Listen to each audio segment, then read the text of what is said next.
Tahu Bang Jul, ini baru satu-satunya di Indonesia seorang pelatih yang memikirkan masa depan jokinya. Karena Tuan Amris sudah mengarahkan Uco alias Nur Safri untuk melanjutkan pendidikannya di meja kuliah.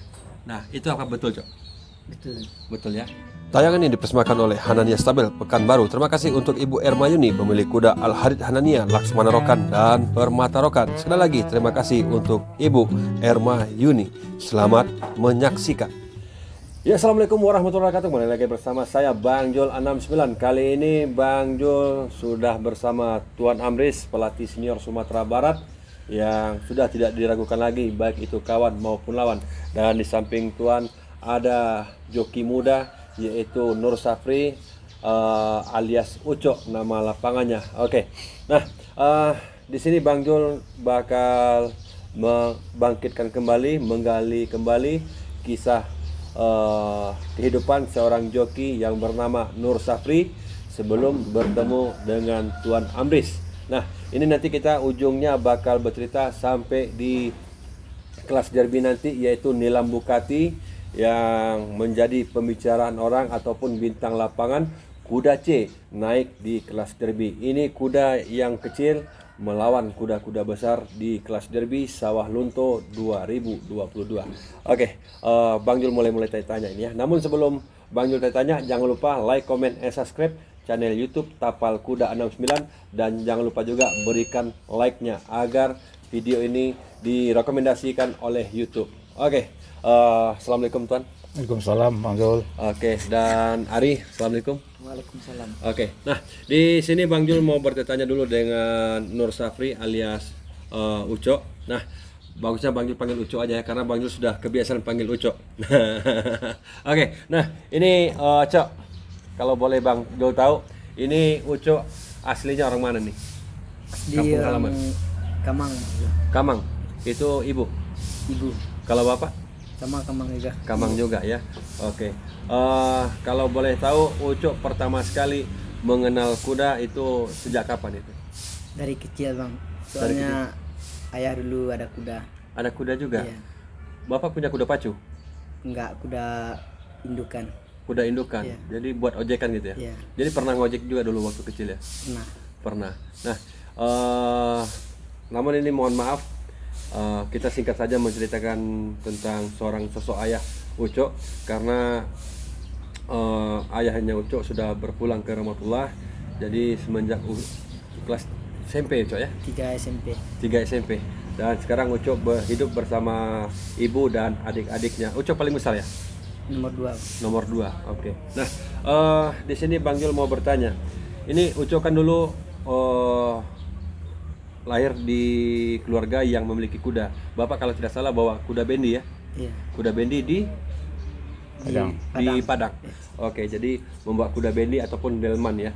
Nah, jadi Uco domisilinya di Bukit Tinggi dulu. Iya, di Bukit Tinggi. Sekolah di mana? Sekolah SD-nya, Bang. Ya, SD-nya di dekat sini. di dekat sini. Dekat pacuan kuda juga. Oke. SMP di sini juga. SMP di Panorama Panorama. Di Panorama. Apa? Oh, SMA apa STM?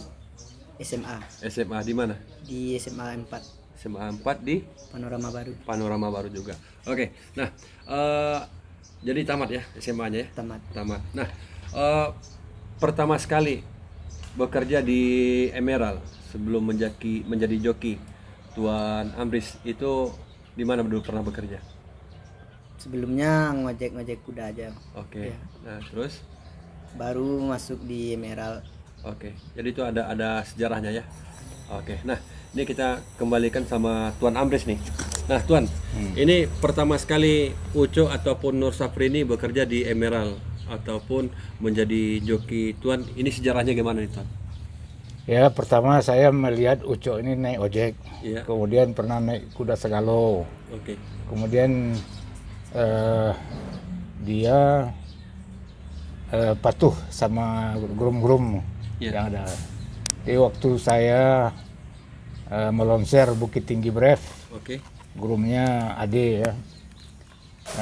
Pada pertama kan dilonser pakai tali aja, kemudian pakai pelana, kemudian pakai joki.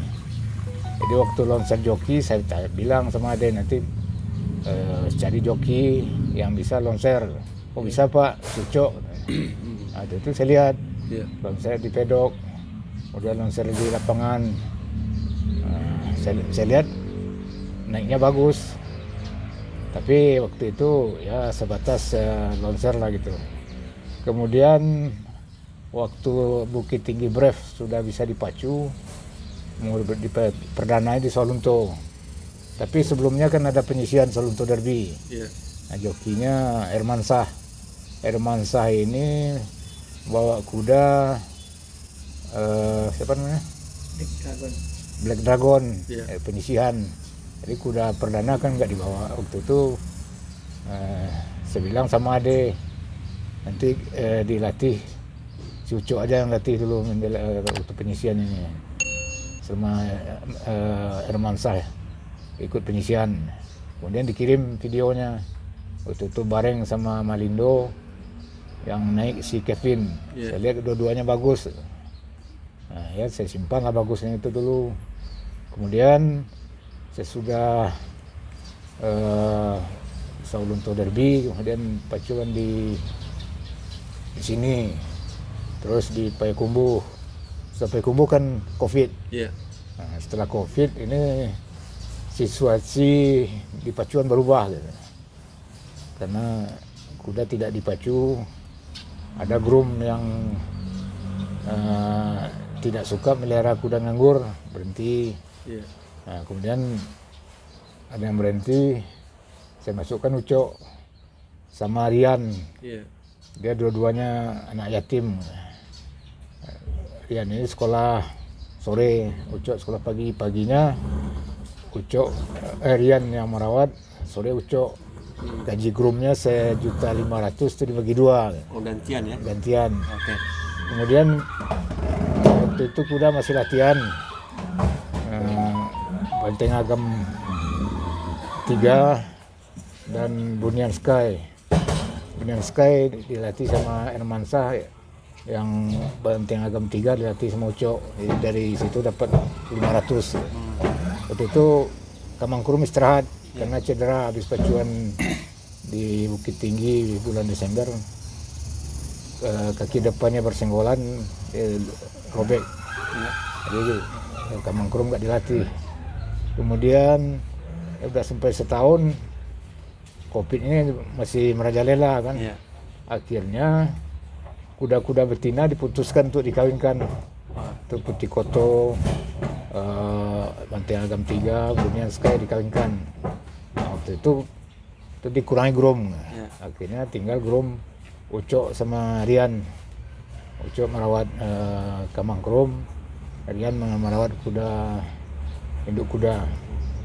Nah, kemudian Rian ini udah kelas 3 SMP, udah mau ujian, persiapan ujian. Ucok juga waktu itu persiapan ujian SMA. Tapi Ucok bisa diselingi lah. Tapi kalau Rian karena rumahnya di Bukit Api, waktu itu saya panggil groom ngantuk Herman. Nah, waktu itu sudah tinggal Ucok sama Herman. Kemudian kuda Emerald yang latihan, mulai latihan Kamangkurum, tapi kan pacuan nggak ada. Kemudian saya diserahi oleh Armen Arif untuk melatih Nilam Bukati. Waktu itu masih loncer sama Ayah Chan. Setelah loncer, saya bicara sama Herman Arif. Herman Arif udah dipakai joki loncer Ucok. Kemudian lanjut untuk latihan di lapangan, draft, kenter. Waktu itu saya masih menganggap Ucok ini belum mau jadi joki gitu. Akhirnya saya tanya, kamu mau kuliah apa mau jadi polisi, Cok? Atau jadi joki? Nah, tahu kuliah nggak sempat tes karena salah mendaftar. Dia bilang kalau jadi polisi saya tidak mungkin karena ukuran saya tidak cukup. Tinggi nggak cukup ya? Jadi apa, jadi joki aja Pak. Oke. Baru saya mulai arahkan jadi joki. Saya sepakati dengan Armen Arif. untuk Ucok yang naik Nilam Bukati. Jadi itu ada yang perjanjian sekali naik, kalau tidak bagus nanti diganti. Kita kan harus ikuti maunya pemilik kuda. Tidak mungkin kita paksakan. Jadi akhirnya dari DP Kumbu bagus. Naiklah berikutnya. Mungkin itu sampai situ dulu. Jadi waktu itu pertama sekali Ucok dipercaya untuk menunggangi Nilam Bukati waktu event di Payakumbuh, Cok ya? Ya. Kalau tidak salah juara 2. Nah itu yang nggak disangka-sangka juga ya dengan kuda Nilam Bukati, karena ini baru menjadi joki di kuda kelas ya. Karena sebelum ini pernah juga naik kuda Sagalo ya. Kuda Sagalo. Dan sebelum menjadi jokinya Tuan Amris, menjadi riding boy-nya Kamangkrum. Iya Tuan ya. Reading Boy Kamangkrum. Oke. Jadi dua Nilam Bukati sama Kamangkrum. Sampai saat ini Tuan ya. Sampai saat ini. Nah ini Bang Jul mau bertanya dengan Ari. Kita langsung ini ke kelas derby. Ya Tuan ya. Kelas derby. Ini dengan kuda Nilam Bukati. Ini Nilam Bukati ini sangat luar biasa. Bisa dibilang Tuan Amris terlalu nekat, sangat nekat, dan amat nekat. Karena kuda Nilam Bukati ini kuda kecil kelas C yang langsung lompat ke kelas derby. Ukurannya memang kecil daripada yang lainnya. Ini sangat membutuhkan perhitungan yang tidak, karena kalau tidak tepat, tahulah nanti komentarnya para netizen yang sangat luar biasa. Karena sebagian di dunia pacuan ini ada yang suka, ada juga yang tidak suka. Itu sudah hukumnya alam ya Tuan ya. Namun ini pasti nanti ada perhitungan tertentu dengan Tuan untuk kuda yang dilatihnya yang bernama Nilam Bukati. Nah sekarang Bang Jul mau fokus dulu nih dengan Arinya. Ri, ini kan Ari tahu nih, kuda Nilam Bukati ini kuda yang kecil. Betul ya? Betul. Kuda kecil. Ada nggak merasa ragu, bimbang, grogi waktu event kelas derby? Karena ini derby pertamanya Ari juga ya? Iya Tuan ya? Pertama sekali. Karena prestasi Ucok ini langsung naik begitu saja karena semenjak ditangani oleh Tuan Amris. Udah 2 kali pacu ya. 2 kali naik Tuan ya? 7 kali. 7 kali dengan Tuan Amris. 5 kali Nilam Bukati. 1 kali Narisa Bukati. Sekali naik kuda pelatihnya si Doni Safri. Apa namanya? Warna Sari. Oke. Nah, ya segitu ya. Nah waktu event kemarin tuh apa perasaan Ucok ini, Cok? Kalau perasaan grogi sih pasti ya Bang. Iya pasti. Waktu pertama kalau ragu nggak, udah pede sama kudanya dengan apa perjuangan selama ini kan. Artinya kudanya pede, Ucoknya pede, Tuan Amris lebih pede nih ya? Harus pede Bang. Harus pede ya. Nah karena ini lawannya yang sangat-sangat tangguh, itu kita akui kuda-kuda hebat turun di sana dan joki-joki senior Tuan ya. Nah, joki-joki senior. Nah, jadi waktu itu memang fakta lapangan. Ini fakta lapangan ya. Yang juara Ratu Aquila, yang dibicarakan orang King Hector, namun yang bintang lapangan itu Nilam Bukati. Kuda yang tidak diperkirakan orang, kuda yang tidak disangka-sangka, bisa dikatakan sebagian orang banyak yang mencemooh ini kuda karena ini kuda ukuran kecil melawan kuda besar. Ini fakta lapangan, ini tidak bisa kita bantahkan. Namun dibuktikan di waktu event tersebut Nilam Bukati bisa bersaing dengan kuda-kuda hebat dan bisa membuntuti kuda King Halim yaitu King Hector dan mengikuti membayang-bayangi kuda Ratu Aquila mendapat podium 3. Di situ banyak penonton yang heran, tercengang dan tidak bisa berkata-kata. Memang harus diberikan tepuk tangan. Bang Jul sendiri angkat topi buat kuda Nilam Bukati dengan Ucok, terutama sekali kepada Tuan Amris yang berani ambil resiko. Nah itu kita tahu Ucok mendapatkan juara 3. Namun kita nggak fokus di situ saja saudaraku. Ini ada terobosan baru. Mungkin ini bisa dibilang ini satu-satunya di Indonesia. Satu-satunya di Indonesia bisa dibilang ya, tapi Bang Jul nggak tahu. Tapi setahu Bang Jul ini baru satu-satunya di Indonesia seorang pelatih yang memikirkan masa depan jokinya. karena Tuan Amris sudah mengarahkan Ucok alias Nur Safri untuk melanjutkan pendidikannya di meja kuliah. Nah, itu apa betul, Cok? Betul. Betul ya. Nah, jadi dan di sini pun Tuan, Bang Jul baca waktu itu di WA, di grup WA, Tuan sudah memberikan izin ataupun lampu hijau untuk para owner yang ingin mempergunakan jasanya Ucok untuk menunggangi kuda, dan seumpama ada rezeki nanti, itulah biaya untuk kuliahnya Ucok. Apakah betul Tuan? Gimana ceritanya Tuan? Ya kalau Ucok mau kuliah ya, Ya. itu kan perlu biaya kuliah, uang kuliah, kemudian biaya hidup. Mungkin di rumah juga perlu membantu orang tua dan adiknya. Itu nggak mungkin, karena dari melatih kuda itu rata-rata 500.000 sebulan. Kemudian dari merawat kamangkrom 1,5 juta sebulan. Jadi dengan penghasilan segitu mungkin nggak cukup lah. Lagi perlu menabung. Jadi tentu saya akan membebaskan Ucok untuk melatih kuda lain sepanjang terarah, sehingga di samping ada fee-nya juga menambah jam terbang. Nah, kemudian tentang saya nekat memacu Nilam Bukati di derby ini, sebelumnya sudah saya perhitungkan. Dari perdana DPI Kumbu ini dari belakang.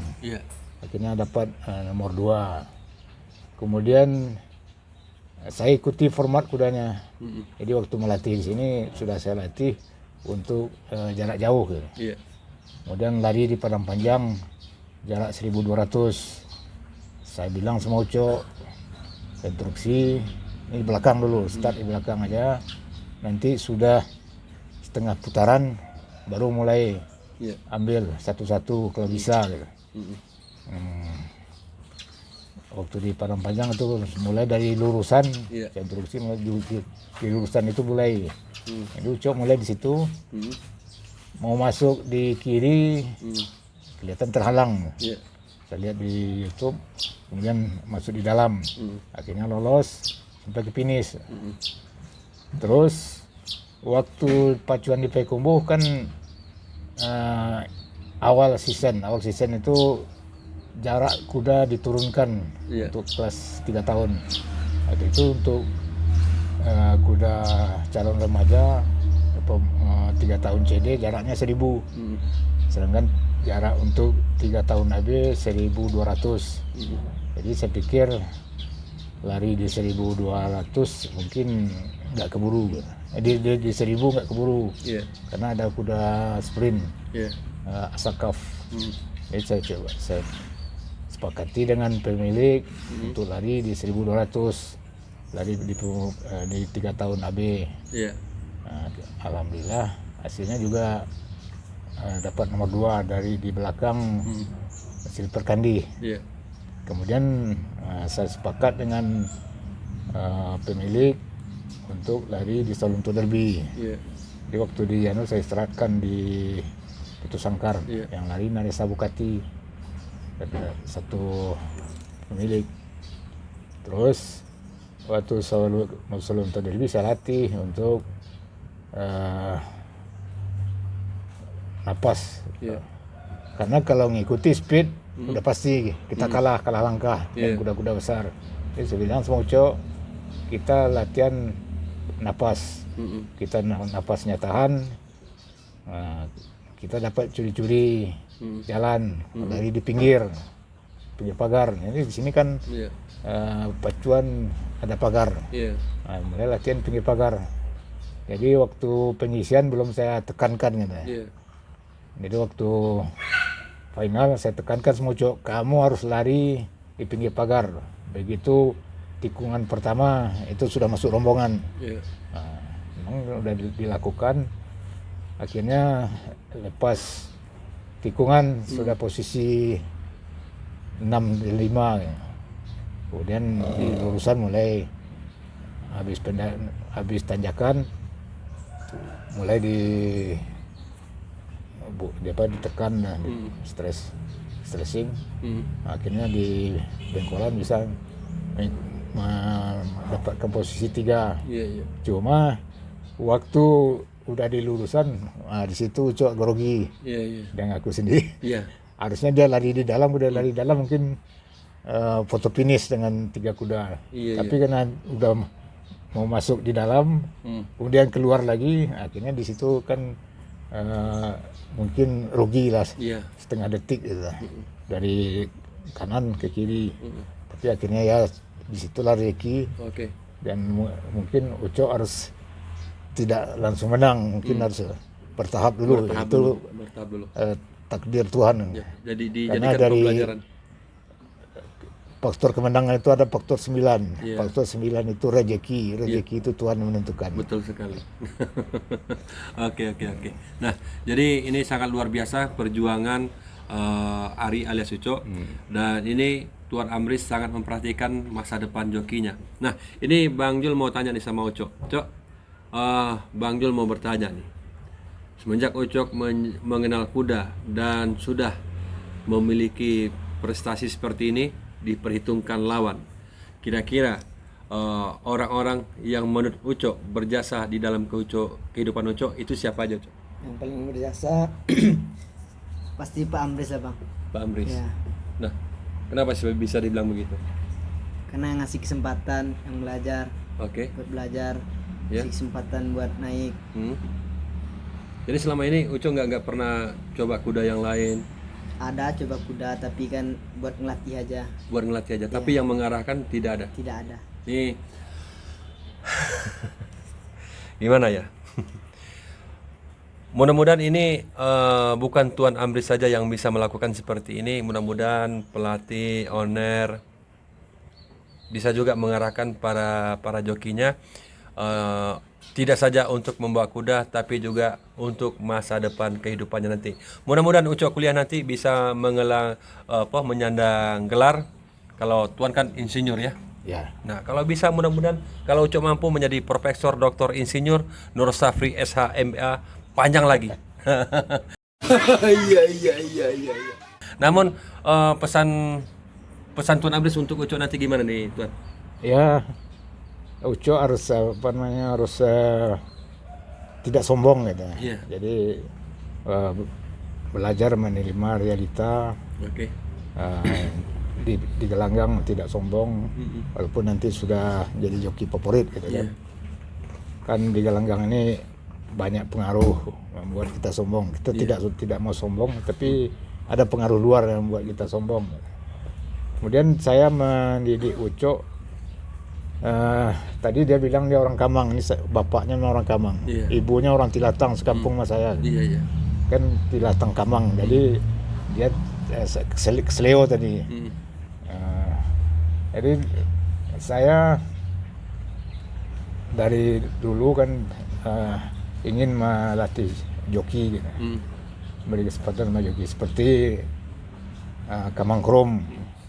Saya bawa Tripaneri, groomnya juga asli Sumbar. Pokoknya Kamang Krom itu menang dengan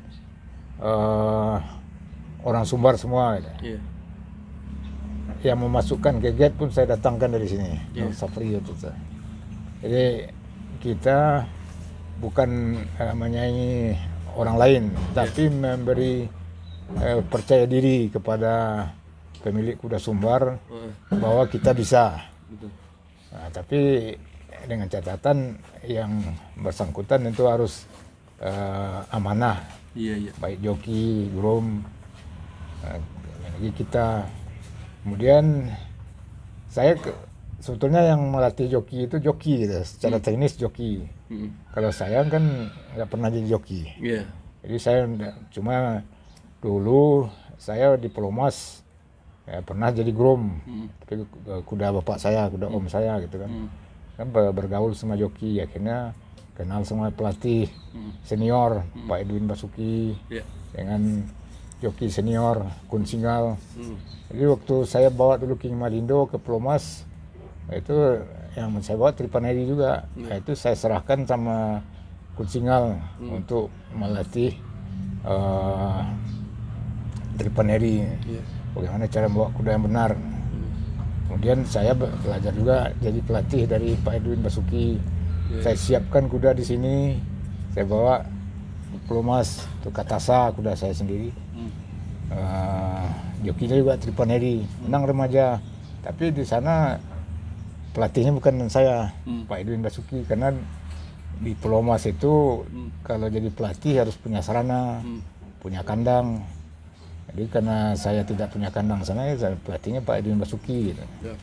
Kemudian saya setiap kunsingal memberi arahan sama joki itu saya dengar. Nah, saya simpan mana yang bisa saya sampaikan kepada joki. Itu secara teori gitu kan. Cara membawa kuda, batu pacuan.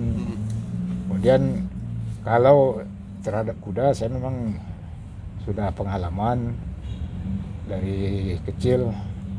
Jadi saya sudah bisa melihat kuda yang kondisi itu bagaimana gitu. Membuat kuda supaya kondisi makanannya bagaimana. Kemudian saya dilatar belakangi dari latar belakang pendidikan. Jadi saya mengerti mulai dari mulut kuda sampai keluar. Jadi beolnya saya tahu makanan itu bagaimana. Kemudian berapa yang singgah. Kemudian berapa makanan kuda itu yang optimal untuk seekor kuda dengan lari jarak sekian, latihannya sekian gitu. Nah, itu yang pengalaman saya. Tapi kalau teknis joki saya enggak. Nah, saya dengan kuda ini itu yang tidak pernah saya coba naik kuda. Walaupun pelatih kuda tapi nggak pernah naik kuda tuan. Jadi saya pelatih kuda tapi tidak pelatih joki. Siap. Jadi kalau melatih joki, saya bilang sama Ucok, belajar, saya lihat si Talun naik kuda, lihat si Herman naik kuda, lihat si Ridwan Barat naik kuda. Nah, kemudian waktu dia kan di sini kalau kuda ini berpacu berkah ini, pelatih juga saya. Ini selalu sering mendatangkan joki Uli Pantau. Jadi saya bilang mau selama Uli ada di sini belajar sama dia. Gitu. Siap. Artinya di sini Tuan tidak mengajarkan joki, tapi mengarahkan joki. Tapi kalau joki mau belajar sendiri, perhatikan joki-joki senior. Itu yang bisa belajar yaitu diri sendiri. Nah, ini sebelum Bang Jul akhiri video ini, Bang Jul ingin bertanya dalam hati Ucok. Nah, ini Cok pegang Cok. Nah Ucok, ini Ucok udah tahu cerita kita tadi. Apa ucapan Ucok untuk Tuan Amris yang sudah membawa Ucok sampai ke sini? Terima kasih banyak Bang. Susah terucap lah. Iya. Apa ucapannya? Ucapan terima kasih Ucok mungkin ada. Terima kasih banyak atas selama ini kesempatan yang diberikan. Itu aja. Dan mempercayai untuk jadi joki. Nah, ini memang Ucok ini orangnya memang pendiam, nggak banyak cerita, tapi pengamat luar biasa. Mungkin sekian dulu dari Bang Jul. Kita doakan mudah-mudahan joki Sumatera Barat semakin banyak lagi yang tumbuh di Sumatera Barat ini dan memiliki prestasi, dan kalau bisa jangan meninggalkan dunia pendidikan karena joki ini belum tentu bisa selamanya Tuan ya. Nah, jadi mudah-mudahan Ucok berhasil dalam kehidupannya, bisa membangkitkan derajat perekonomian orang tuanya. Bisa dibilang Ucok adalah tulang punggung di keluarga sekarang Cok ya. Iya Tuan ya. Tulang punggung. Ada kakaknya. Ya, bisa dibilang. Nah, ini kan saling membantu untuk keluarga Ucok, orang tua Ucok dan adik-adik Ucok. Mungkin sekian dulu dari Bang Jul karena ini sangat luar biasa. Dan jangan lupa buat Anda yang ingin melihat kehidupan Ucok yang dia tayangkan di cerita pendeknya. Cerita pendek ini pun mendapatkan juara 1 yang bintangnya itu Nur Safri sendiri yang berjudul Kacio. Nah, itu adalah salah satu gambaran kehidupan Ucok. Jangan lupa tonton videonya di channel YouTube. Ketik saja Kacio. Oke, sekian dulu dari Bang Jun. Banyak kata, banyak bicara. Kalau ada yang salah, mohon maaf yang sebesar-besarnya. Karena segemuk-gemuknya ikan pasti ada tulangnya, sekurus-kurusnya ikan pasti ada dagingnya. Sepintar-pintar Bang Jul bicara pasti ada salahnya. Jadikan ini motivasi, pelajaran hidup. Nah, mudah-mudahan dunia pacu kuda Sumbar semakin mantap lagi. Oh ya, tambah sedikit lagi. Berkah racing Stabel bakal mendatangkan kuda pacuan kalau tidak salah besok untuk berlaga di Sumatera Barat. Kalau tidak salah 4 ekor tuan ya. 4 ekor akan berlaga. Mantap. Assalamualaikum warahmatullahi wabarakatuh. Terima kasih tuan. Sukses Ucok. Oke. Tapal kuda 69 untuk yang memberitakan tentang pacuan kuda. Oke, like, comment, dan subscribe ya. Like, comment, and subscribe. Yang tidak subscribe tenggelamkan. Tenggelamin. Harus bayar tuh 100 juta. Terima kasih Ibu. Ibu Susi. Mantap luar biasa. Terima kasih Ibu. Nah, mantap.